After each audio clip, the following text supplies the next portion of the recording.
ఆంధ్ర తెలంగాణలో తక్కువ ఫీజులతో high quality results ఇస్తున్న ఏకైక సంస్థ తిరుమల్ ఐఏఎస్ ఇన్స్టిట్యూట్.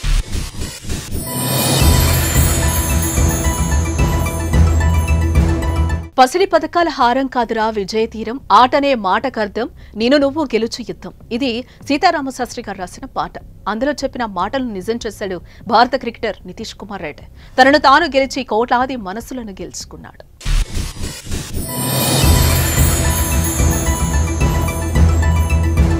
ప్రస్తుతం భారత్ ఆస్ట్రేలియా మధ్య border Gavaskar trophy test series జరుగుతోంది.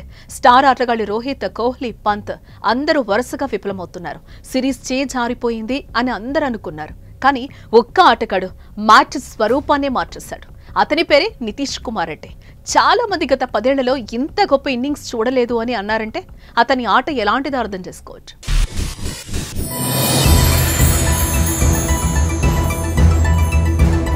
కుటుంబంలో అందరూ బాగున్నారు, అందరూ సంపాదిస్తున్నారు, ఇలాంటి కష్టాలు లేవు అన్నప్పుడు నువ్వు ఎంత సంపాదించినా సంపాదించకపోయినా పెద్దగా మార్పులు ఉండవు. ఒకరికొకరు తోడుగా ముందుకు వెళ్ళిపోవచ్చు.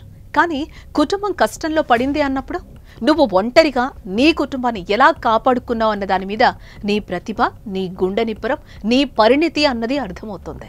నితీష్ రెడ్డి అలాంటి పరిణితి చూపించాడు. 21 ఏళ్ల కుర్రాడు అలా ఆడాడంటే మామూలు విషయం కానే కాదు కదా. ఎక్కడా తొందరపడలేదు, ఏకాగ్రత కోల్పోలేదు.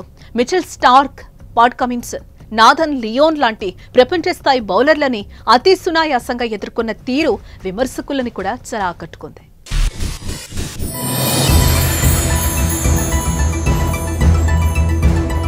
లంచ్ వరకు ఉంటే చాలు అనుకున్న మ్యాచ్ ని ఆస్ట్రేలియా నుంచి అమాంతం లాగేసుకున్నాడు నితీష్ రెడ్డి.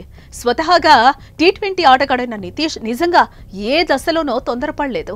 176 బాల్స్ ఆడిన నితీష్ ఒక్క పొరపాటు కూడా చేయలేదు. 80 షార్ట్ పిచ్ బాల్స్ ని వదిలేశాడు. ఆస్ట్రేలియా గడ్డపై సెంచరీ చేసిన నితీష్ అతి చిన్న వయసులో ఆ ఘనత సాధించిన వారిలో మూడోవాడు. ఇంతకుముందు సచిన్, పంత్ ఉన్నారు. భగవంతుడు భుజాలు బలంగా ఉండి మోసే సత్తా ఉన్న వాళ్లకే పరీక్షలు పెడతాడు. ఆ పరీక్షలో గెలిచినప్పుడు ఆయన కూడా గర్వపడతాడంట. నిజంగా నితీష్ రెడ్డిని చూసి దేవుడు కూడా గర్వపడే ఉంటాడు. ఈ మ్యాచ్ కి ముందు నితీష్ పరిస్థితి ఏంటంటే టెస్ట్ క్రికెట్ కి పనికిరాడు, టెస్ట్ లో T20 షాట్స్ ఆడుతున్నాడు, బౌలింగ్ లో పసలేదు, అనవసరంగా అవకాశాలు ఇస్తున్నారు, ఆస్ట్రేలియా బౌలింగ్ ని ఎదుర్కోవాలంటే అనుభవం కావాలి, జట్టు నుంచి తొలగించడం మంచిది అని సునీల్ గవాస్కర్, సంజయ్ మంజేకర్ లాంటి సీనియర్స్ చాలా ఘాటుగా విమర్శించారు. ఇప్పుడు వాళ్లతోనే చప్పట్లు కొట్టించుకున్నాడు నితీష్. నితీష్ ఇన్నింగ్స్ ఎంత గొప్పదంటే ఎవరైనా మన ప్రత్యర్థి మనకంటే బాగా గొప్పగా ఆడుతున్నాడంటే సాధారణంగా ఎవరికైనా కోపం వస్తుంది. కానీ నితీష్ సెంచరీ చేసే ముందు వాషింగ్టన్ సుందర్, బుమ్రా వెంటనే అవుట్ అయ్యారు.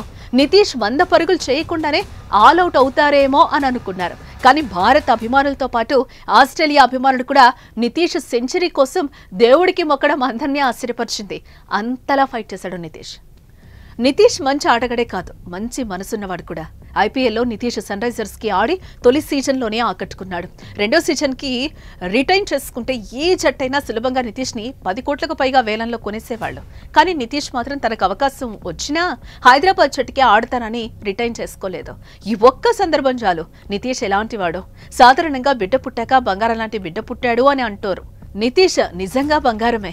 ఈ బంగారాన్ని కన్నా అతని తల్లిదండ్రులు అదృష్టవంతులు. నితీష్ని చూసి ఎంతో మంది మాణిక్యాలు మట్టిలో నుంచి బయటకు రావాలని మనసారా కోరుకుందాం.